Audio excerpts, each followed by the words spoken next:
On continue avec le dossier numéro 9. Il s'agit du règlement général d'attribution des subventions aux personnes de droit public et privé de la CTN, de la collectivité territoriale de Martinique. Alors, ce que l'on vote, ce n'est pas le rapport. Ce que l'on vote, c'est le nouveau règlement général d'attribution des subventions.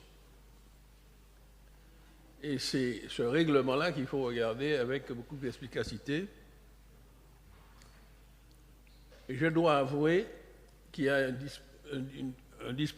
disposition qui m'a choqué. Et d'ailleurs, je suis surpris que le CESEM n'ait pas relevé là, puisque au sein du CESEM, il y a les associations, il y a donc des représentants des associations, à côté des partenaires sociaux, donc des personnes susceptibles de solliciter des aides. Qu'est-ce qui nous a choqués?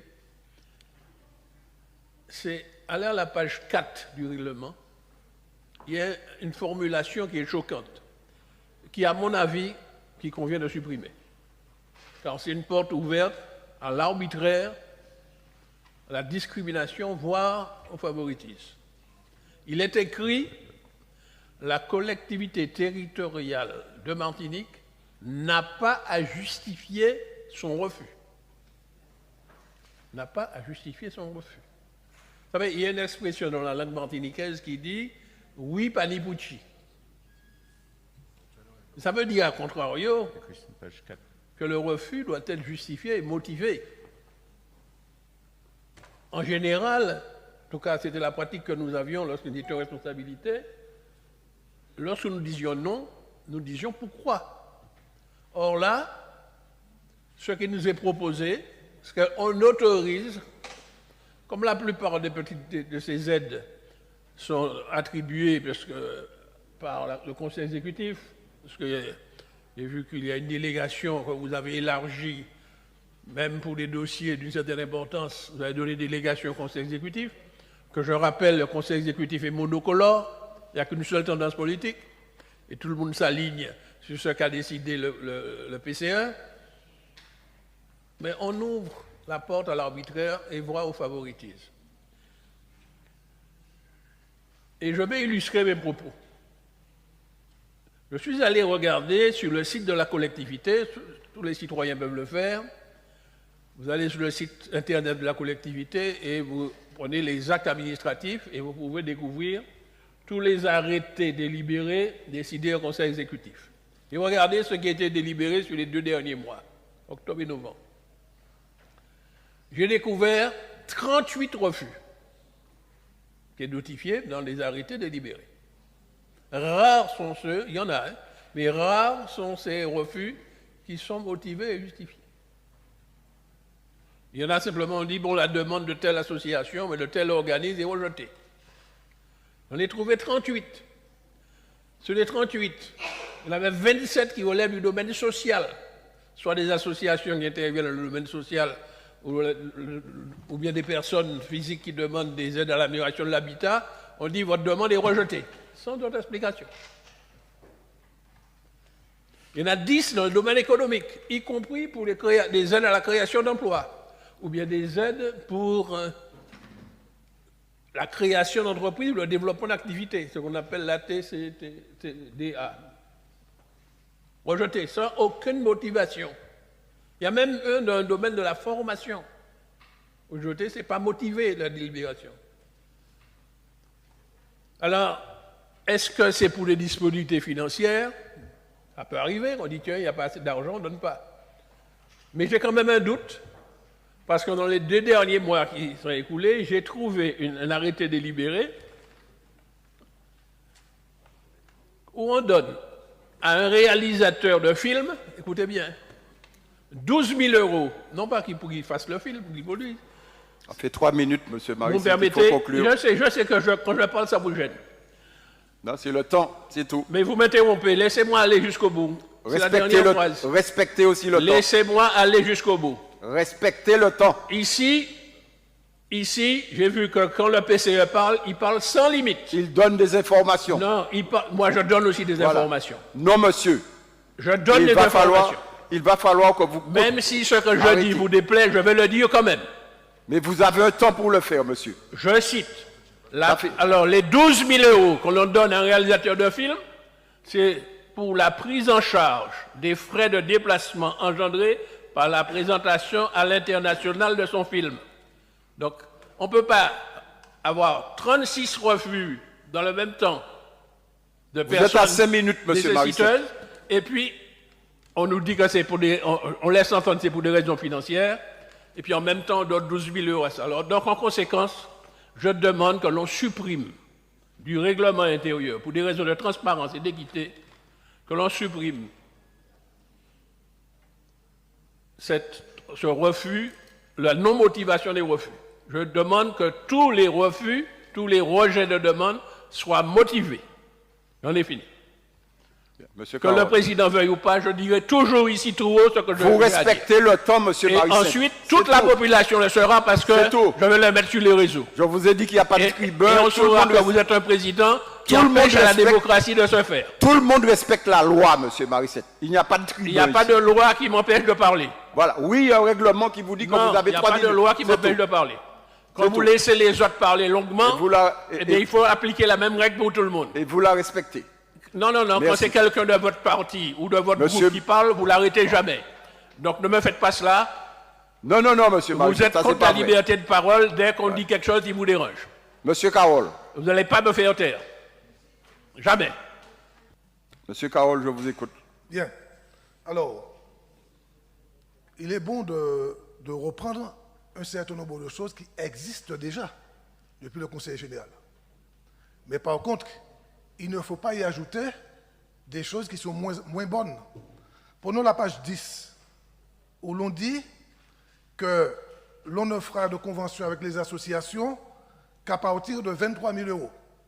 C'est-à-dire qu'en dessous de 23 000 euros, il n'y a pas de convention. Ça veut dire tout simplement qu'on se prive de moyens de gestion efficaces. Page 12, début de la page 12.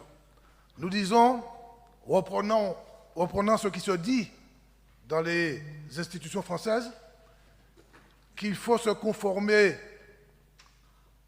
à la Déclaration des droits de l'homme. La France est une république indivisible, laïque, etc. Alors que nous disions ça aujourd'hui, ça fait un peu particulier. Mais le troisième point le plus intéressant, c'est sans aucun doute celui qui a été soulevé par le collègue Daniel Marissette. Parce que finalement, en définitive, qu'est-ce qui se passe? On crée de l'opacité. On supprime la transparence. Et on met une distance entre le citoyen et l'institution politique. C'est-à-dire que le citoyen peut se voir opposer un refus sans qu'il ne puisse exiger une explication. Et après, certains vont s'étonner qu'il y ait une partie de la population qui est en révolte contre ça. Et tout à l'heure, j'entendais certains dire que nous sommes dans une situation de chaos et de guerre civile. Mais ça s'alimente aussi de ça, de ce comportement. C'est ainsi que le vrai chaos, c'est quoi? Le vrai chaos, c'est le colonialisme. Ce sont ces jeunes qui sont marginalisés. Ce sont des gens qui ne peuvent pas manger à leur faim. C'est ça le chaos colonial, structuré, organisé. C'est cela le chaos. D'autre part, j'entendais aussi quelqu'un dire, et je suis en partie d'accord, que l'État français a organisé le trafic de drogue, a livré notre pays au trafic de drogue. Moi d'accord. Mais lorsque nous disions ça il y a quelques années, les mêmes se moquaient de nous. Lorsque nous disions ça il y a quelques années, les mêmes essayaient d'instrumentaliser certains gangs pour s'imposer politiquement et créer des situations de violence. Alors il faut cesser cette hypocrisie dans le pays. Le trafic de drogue, c'est-à-dire que l'utilisation de la Martinique comme plateforme de vente de drogue entre la Martinique, l'Amérique latine et la France, ça existe depuis des décennies. Et si on ne l'a pas vu, c'est parce qu'on n'a pas été suffisamment conscient. Quand je dis on, ceux qui aujourd'hui semblent découvrir cela. Donc pour revenir à notre dossier, je dirais il faut respecter le citoyen et la démocratie, c'est aussi la possibilité pour le peuple d'exiger une explication au refus qu'on lui oppose. Merci. J'ai l'habitude de voir que mes amendements ne sont même pas mis aux voix, mais en tout cas j'espère que celle-là soit mise aux voix. Vous n'aviez pas mis l'amendement où demandions le Congrès, et puis finalement après, le président du Conseil exécutif l'a accepté comment il appelait cette comité, la conférence territoriale. C'est ça votre amendement? Permettez. Comme je constate que ce qu'a répondu très honnêtement le rapporteur est en contradiction avec ce qui est écrit dans le rapport, dans le projet de règlement, je propose un amendement. J'ai dit à la page 4 de supprimer l'expression où on dit la CTM n'est pas tenue d'accorder de subvention. Je suis d'accord sur cette partie. Et après, c'est marqué n'a pas à justifier son refus. Et elle ne peut être exigée par aucun tiers, c'est-à-dire la raison pour laquelle il y a le rejet. Or, il vient de dire que si quelqu'un qui a eu un rejet écrit pour demander des explications, on lui répondra. Or, c'est marqué dans le règlement que ça ne peut pas être exigé. Donc je propose qu'on supprime cela et que l'on remplace, après le monde de phrase où on dit « la CTM n'est pas tenue d'accorder une subvention », d'ajouter « et justifiera son refus ». Même si la loi française dit qu'on n'a pas besoin de le faire, parce que les sénateurs, si j'ai bien compris, voulaient pouvoir faire leur arbitraire, parce que souvent à l'époque, ils étaient maires, etc., nous faisons notre propre règlement, nous cessons de réclamer le pouvoir législatif, nous faisons un règlement, engageons-nous à justifier nos refus devant les demandeurs. Donc, je propose qu'on supprime une partie de la phrase qui est à la page 4 et que l'on remplace justifiera son refus. Voilà ce que je propose, et je propose que ceci soit mis aux voix. Vous allez toujours m'étonner, M. Marie. Je propose que ça se mette aux voix. D'accord, ce sera mis aux voix, mais vous voulez être plus royaliste que le roi. La loi française écrit quelque chose. Je ne suis pas royaliste. Et vous proposez. Je ne suis pas un royaliste, je suis un maoïste. plus large que la loi française. Je ne suis pas un royaliste, je suis un maoïste, comme l'autre m'appelle un bolchevique. D'accord. Donc je ne suis pas un royaliste. Votre proposition, monsieur Marissette, je ne devrais même pas la prendre puisqu'elle est contrevenante à la loi. Monsieur Pour Boutré. la loi française, faisons le loi nous-mêmes. Engageons-nous à la transparence vis-à-vis de nos citoyens. Quand ça vous arrange. Allons-y. Monsieur Boutré. Un amendement, monsieur Carole. Non, je réponds. Non, je pense que la science est bonne. Mais il ne faut pas avoir la science confuse. La loi ne nous interdit pas de ne pas donner des réponses à notre refus. Mais le problème que nous avons en Martinique, c'est que chaque fois que nous avons la possibilité de démocratiser des pratiques, nous retenons ce qu'il y a de pire dans les lois françaises. C'est ça la réalité. Et, par exemple, le 49.3, c'est dans la Constitution française. Alors, est-ce qu'il faut que les élus français ne dénoncent pas l'usage du 49.3? Nous ne sommes pas ici des gens qui viennent répéter comme des jacots le droit. Nous sommes des élus politiques qui apprécient le droit, qui essayons de faire ce qui est le mieux pour la transparence de notre institution et aussi pour les Martiniquais. Sinon, on nous remplace par l'intelligence artificielle qui va nous rappeler le droit systématiquement. Non, je pense que nous sommes des politiques et nous devons agir dans l'intérêt de notre pays et faire en sorte que la fracture entre politique et population soit de plus en plus réduite. La loi ne nous interdit pas de le faire, faisons-le. Monsieur Narciso. Oui, merci, Président. Oui, je voulais quand même intervenir pour mettre l'accent sur un point. On a très bien compris la terminologie du texte, on a bien compris le sens de la rédaction qui s'appuie sur des dispositions légales, comme ça a été repris. Mais au-delà des dispositions légales, il existe quand même des dispositions conventionnelles. On n'a pas besoin de se cacher derrière une loi. Au-delà des dispositions légales, il y a des usages. Et il y a même des cultures, des pratiques. Donc moi, ce que je voudrais dire, et c'est là où je voudrais mettre l'accent par rapport à l'intervention du collègue Marissette, qui n'est pas de se mettre en contravention par rapport à la loi, mais c'est de dire, et ne serait-ce que sur un angle pédagogique ou même du respect, celui qui est en face, il veut comprendre pourquoi le refus a été signifié.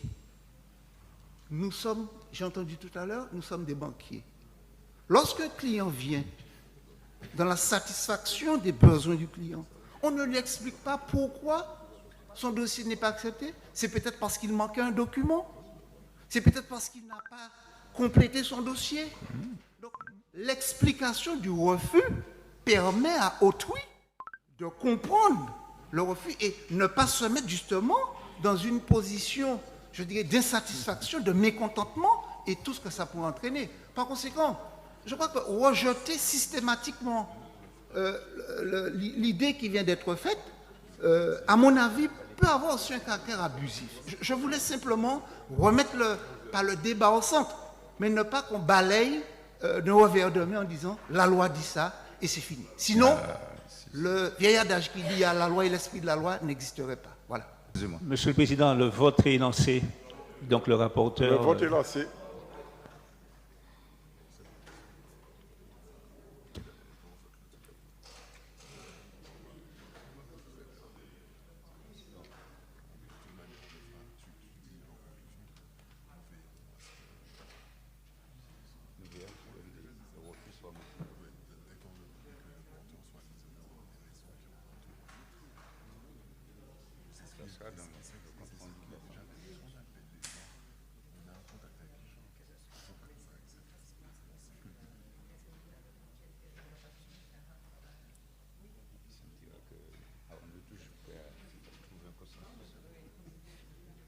Monsieur Duféal, voilà.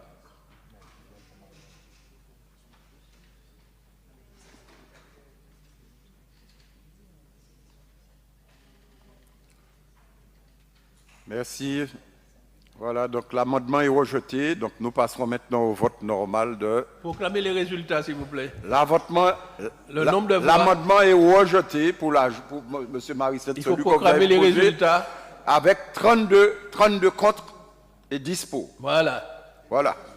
C'est un vote historique. Et une abstention. C'est un vote historique. Une abstention. Ouais. Une abstention. C'est un vote historique. On vote maintenant pour... Pour ceux qui sont partisans de l'opacité. C'est vous qui le dites. Peuple entend.